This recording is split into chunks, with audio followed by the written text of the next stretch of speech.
Welcome to Influential Entrepreneurs, bringing you interviews with elite business leaders and experts, sharing tips and strategies for elevating your business to the next level. Here's your host, Mike Saunders. Hello and welcome to this episode of Influential Entrepreneurs. This is Mike Saunders, the Authority Positioning Coach. Today we have back with us Jack Peregrim, who's the founder of Fourth Quarter Advisors, and we'll be talking about Medicare Decoded, how to avoid costly mistakes most retirees make. Jack, welcome back to the program. Well, thank you. I'm glad to be here.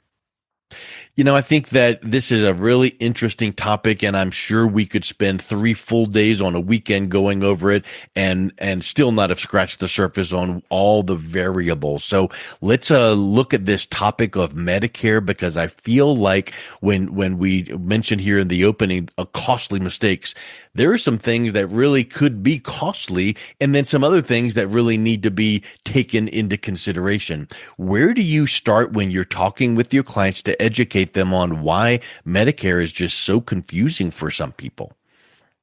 I usually always start at a high level and have people understand what Medicare is. And then then I want them to understand that Medicare is really going to be two parts, two entities, two different sets of rules. When people are getting their insurance prior to Medicare, it all comes from some commercial insurance company, and it is one plan with one set of rules. Well, you can't deal with one entity now. You have to deal with two of them, and one is the government. So you can understand how bureaucratic and restricted that can be. Yeah.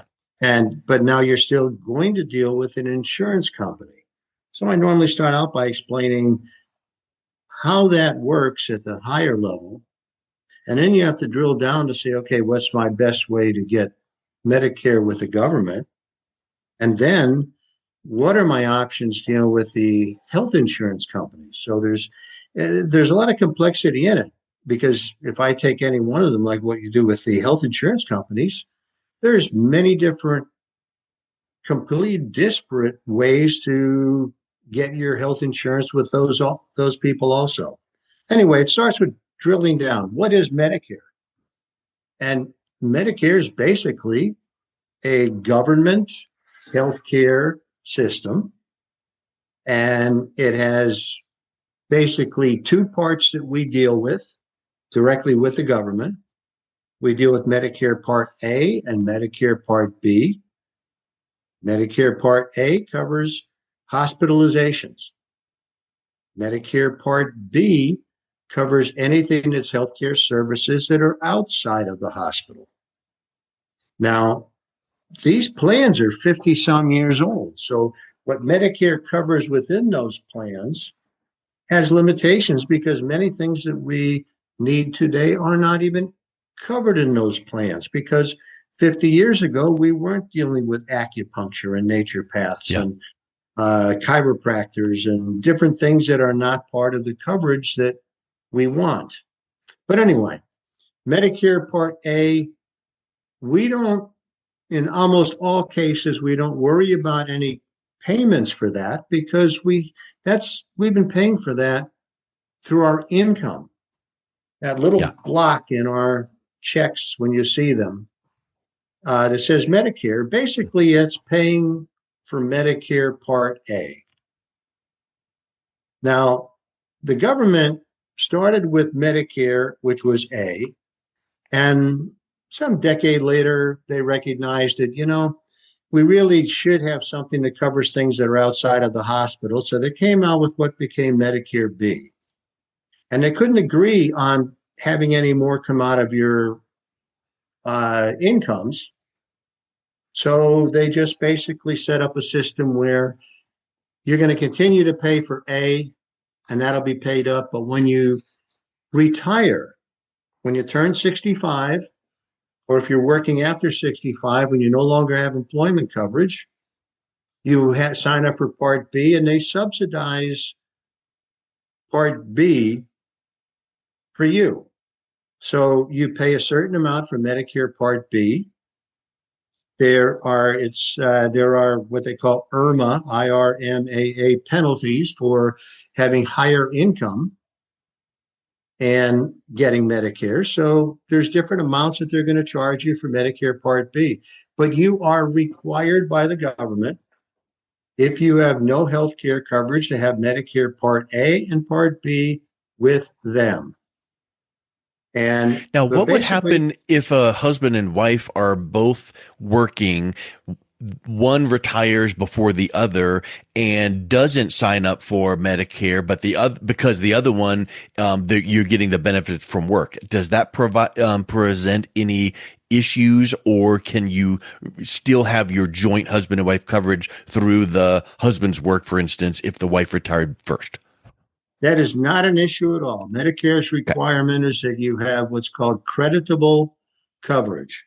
got it. That Okay, means that the coverage from your employer, whether it's spousal, part of a family plan, or direct, it has to be equal to or better than Medicare. And normally people will get a letter about their health care coverage in September, October when they're employed. And it somewhere on page 2, it'll say that this is deemed creditable for Medicare purposes. And there's no other requirement then. They could be working at 75 and not need to sign up for Medicare because they have okay, creditable coverage. got it. Okay, good. So, talk a little bit about some more of the misconceptions about Medicare coverage, because I'm sure that some people think, oh, I sign up for Medicare. Any kind of medical need I have, it is covered, because they're thinking about their recently deleted, corporate account that they had through whoever, Blue Cross Blue Shield or whoever that might be. And they go in to get their prescriptions, or they, have all this coverage and it's wonderful. But it's different when you go on Medicare, right? We'll talk a little bit about some of the misconceptions and coverages. Well, to cover the misconceptions, I don't want this discussion to go for about 4 days, so I'll limit Right. myself to just several of them. One misconception: we have to sign up for Medicare Part A at 65, even if we're working and even if we have coverage, and that's a misconception. We do not have to sign up. Another misconception that people have: oh, when I retire, I am just going to go on Medicare and Medicare is going to cover everything. That's one we run across all the time. And nothing could be further from the truth. The amount that Medicare doesn't cover, it could bankrupt you. So, with any kind of health issues, oh, Medicare will cover everything. No, it doesn't. It doesn't cover many of the services that we get even while we're healthy: chiropractors, podiatry, anything cosmetic. It doesn't cover dental or vision or hearing. There's so many things it doesn't cover. You could write a book on what it doesn't cover. And the last thing to mention is long-term care. Wow. Medicare covers conditions that are considered acute, but not chronic. If I have a condition or a disease and it is debilitating and it will only further deteriorate, there is no cure for it, Medicare will cover very small amounts of it. If I have Alzheimer's and I need care around the clock, they're not going to cover that because there's no way that my coverage is ever going to cure that Alzheimer's. It's just keeping me from hurting myself so if I needed oxygen, I have COPD, and if I needed oxygen, it'll cover the oxygen, but it won't cover the people that need to be coming in to visit with me to make sure that, because I can't do the things that I need to in other ways. It's just not going to cover chronic things. So long-term care is a huge gap in their coverage. Let me see other misconceptions. Misconceptions that, oh, number one, it's I'm just going to go to Medicare and sign up. Well, I don't. I sign up for Medicare through Social Security. The Social Security basically handles the back office and the signups for Medicare. Their Medicare, all doctors take Medicare. No, they don't. Not at all. An awful lot of doctors don't take Medicare because of the reimbursement rates. So I couldn't begin to tell you all the misconceptions that there are Yeah. about Medicare. Like you said, we don't have 4 days to cover that one point on misconceptions. And I would venture to say the same statement could be made for the fact that it does not cover long-term care. And I've heard some statistics that a staggering percentage of people at some point will need some type of long-term care. 60, 70% or more.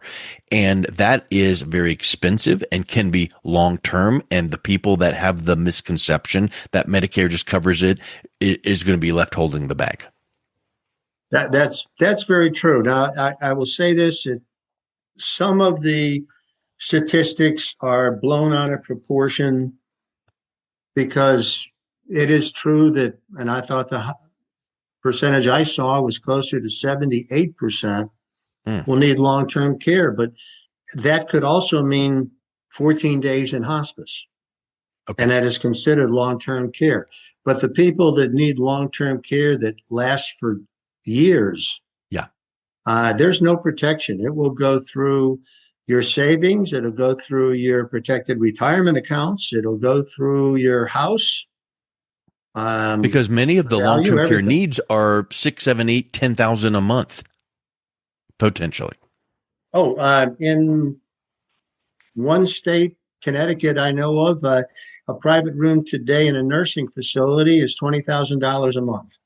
Good night. Your home care Yeah. is between $7,000 and $10,000 a month. So it can be extremely expensive, and the key is it is not covered. So, and Yeah. this is only one piece of it. Sure. But that's a big misconception. It is. It is Yeah. that. So let's go into some of the other choices as far as you had mentioned, part A, B, C, D, E, F, G, all, and I'm being facetious with many of those, but I know that there's many parts, A, B, C, D. There's also Medicare Advantage and there's Medigap and there's Supplement. Talk a little bit about some of those things and maybe a clear delineation of when to consider them. Well, the time you consider them, there's an initial time and then a moving forward time over time. The initial time is when you lose your employer coverage or you turn 65 and you might not have even had coverage, but you need to get Medicare at age 65. So those are the initial times you consider it. I think the easiest way to explain what is covered and is to understand why things are covered the way they are. And I'll do it briefly historically. And I'm taking latitude on some of the dates just to round things off. Around 1960, our government decided that, well, we need to look at offering health care for people that are 65 or older. Because if they, especially with hospitalizations, if they went into a hospital, it could decimate them. So that's when they came out with original Medicare. And that's all it covered was 80% of what happened to them when they went into a hospital. And then they paid for that out of their income. Roughly 10 years later, the government recognized that, things outside of a hospital could be decimating too. People that have conditions have to see specialists a lot on the prices that they charge. They have to go into rehab centers. They have imaging issues. We don't even realize, but a PET scan or an ultrasound stress test is $10,000 today. Wow. So, and they're going to cover 20% of that. So, but they recognize that at least we want to cover the 20%, and that's where they came out with Medicare Part B. And then the insurance industry looked at it and said, 20% of these costs going into a hospital could be decimating. So they came out with what is now referred to as Medigap. And those are plans A through N. So around 1970, we could add A and B with the government. We get a Medigap plan. Those are plans A through N. And the reason for so many plans is one will cover 50% of the 20% not covered. One covers 75% of the 20% not covered. One covers four things, doesn't cover four others. But basically, there are plans that can cover 100% of what's not covered. Okay. So the insurance industry, after you have Medicare A and B, the insurance industry had a way that you can cover what's not covered. And that's where we were for about 30 years. Then our government recognized that drugs aren't covered in any of this. And drug costs could decimate people because 30 years from 1970, we have biologics and treatments and expensive drugs that are on patent that are costing a fortune. So they came out with Medicare that ended up being Part D. And they had some rules with donut holes and typical government convoluted approach to it. But basically, the insurance industry that was issuing Medigap plans, they came out with Part D plans because the government wasn't handling it directly or adequately. So our options then were to have our Medicare A and B just as they are today, get a Medigap plan, and add a separate plan for Medicare Part D for drugs. Then the insurance industry looked at it and said, this is very rigid. Medigap is only allowed to cover what Medicare doesn't. And people want chiropractors. They go to podiatrists. They want things that aren't even, they want dental and vision and hearing that aren't covered by Medicare at all. So they came out with a completely different approach, which is Medicare Advantage. And they structured it differently, where Medigap has a premium that you're going to pay the same premium every month. And if you get a plan that covers everything, that's all you pay is this one premium.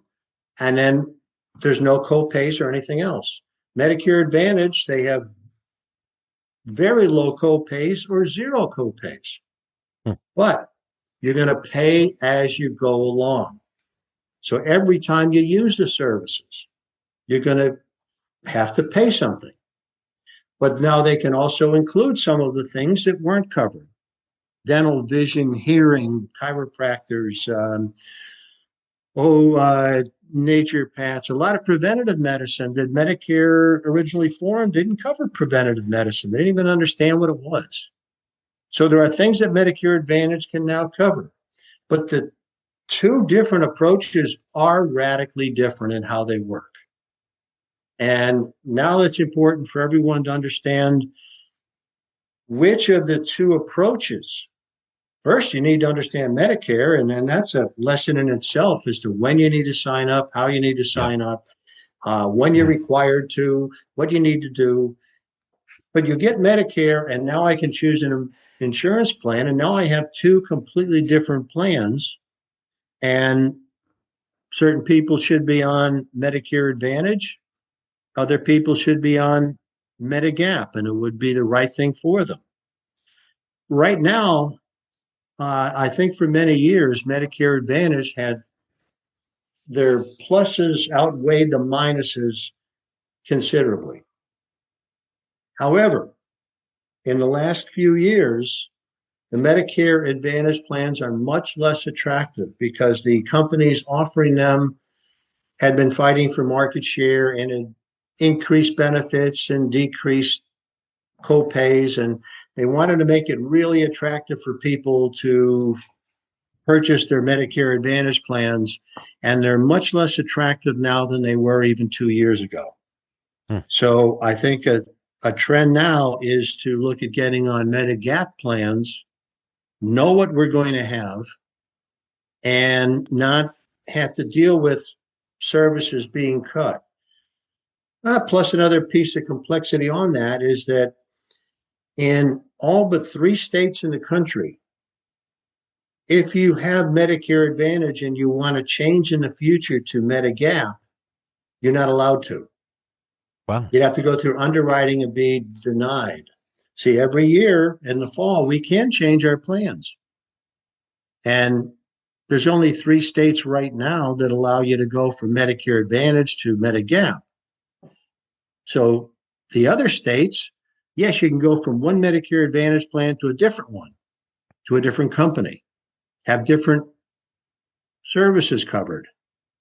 Or you can go from one Medigap plan to another Medigap plan, but you can't switch between them. And the 3 states that allow this are now holding hearings to take that away as well. So a major consideration is, do I choose Medigap so that I reserve my right to be on it in the future, where I could pay one premium and have everything covered in case my health changes and I pay a smaller amount, but now my services and my copays are going to be considerably higher in the future.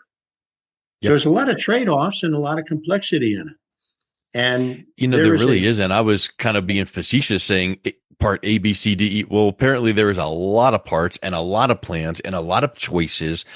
What are you finding when you are working with your clients, some of the biggest mistakes that they're making when choosing a plan? Because like what you were mentioning, this one pays 50% of the 20%. This one pays 4 of the, there's got to be some mistakes that people make. What are you seeing?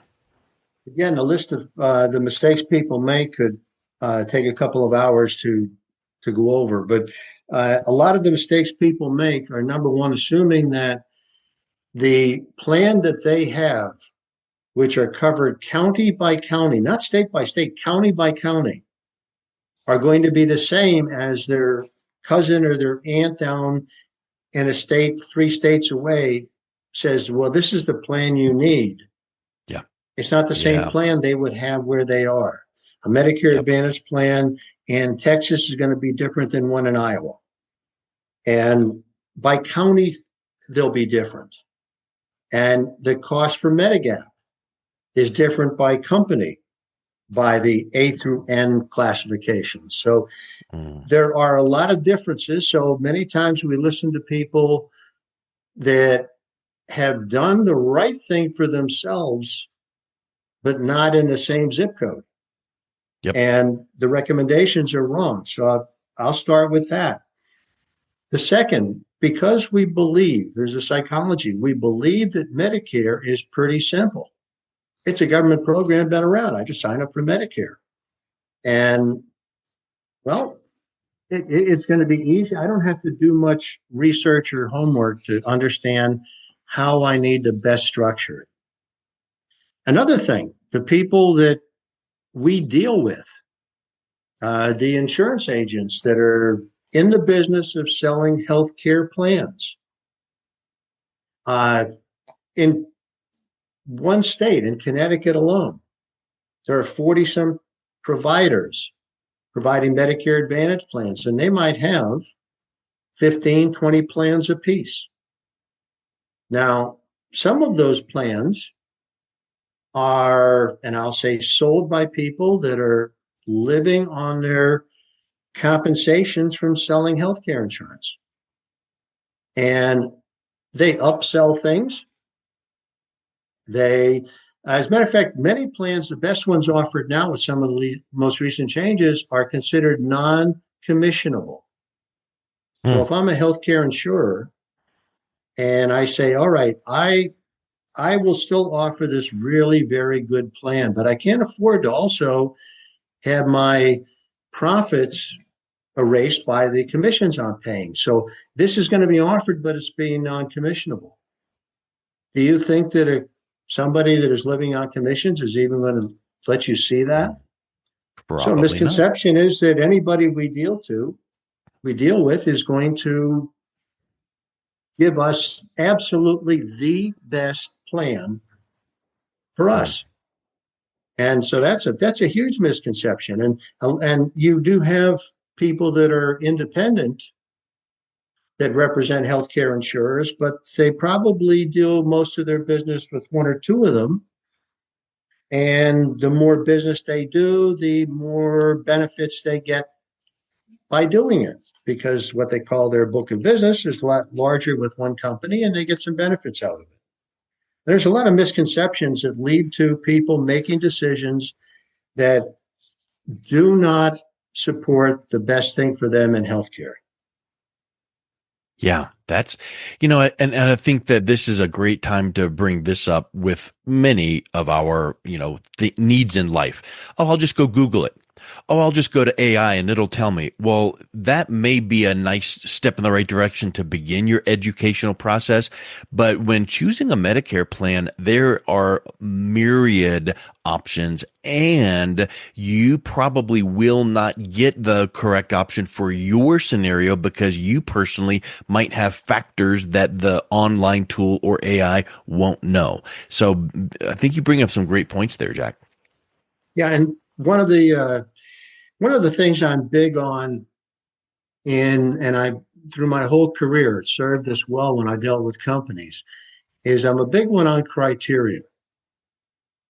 Set a criteria, understand what you need, and you don't go and say to the people you're dealing with, what do you have? What would you recommend? You go to people, and I don't care if it's financial or healthcare plans, and you now go and you say, this is what I want. My criteria are that I want something that covers me across the country. I want, national coverage. And have a list of things before you go to talk to anybody of the Yeah. things that you want. And until it can be proven you can't get them, that's your first thing. That's a great first step, regardless of this. We're talking Medicare now, but that's a great first step because one of the things I would say, I want somebody that has national coverage. If I go visit my cousin someplace or I go down to Florida for a vacation, I want to be covered. Does the network of this company cover me if I go down for a vacation someplace or I go to visit somebody? And that's just one thing. Will this cover me if I travel internationally? Will this cover me if? And you decide on the things you need your health care coverage to do. And then that's what you present to people. These are the things I need. It's just a different approach to it, but it's one that people don't take because we don't understand Medicare and the insurance coverages with it because we've never had it before when we retire. It's another transition thing that is a lot different than we realized. And now we go to people and we don't know what to ask them because it's so completely different. They're the experts and we ask their advice. What would you recommend?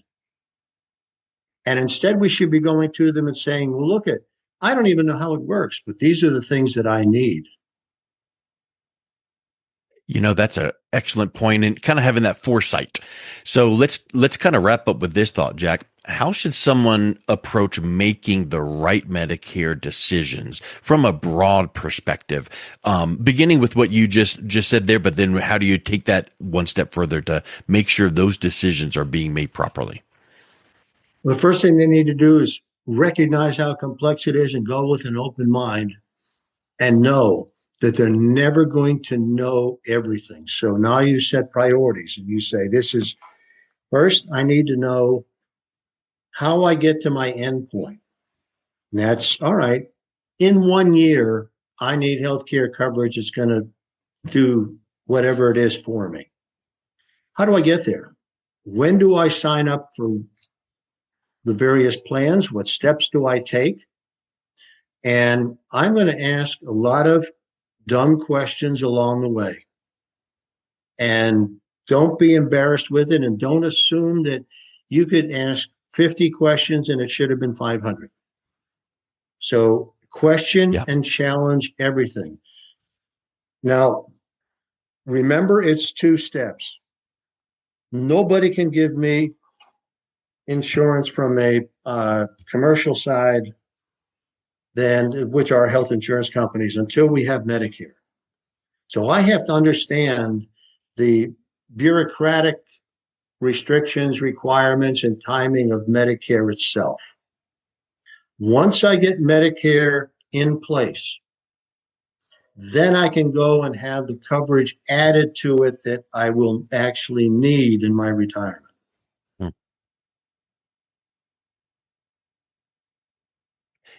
I think kind of having that plan in place ahead of time, key. Secondly, mapping out your questions that you have, key.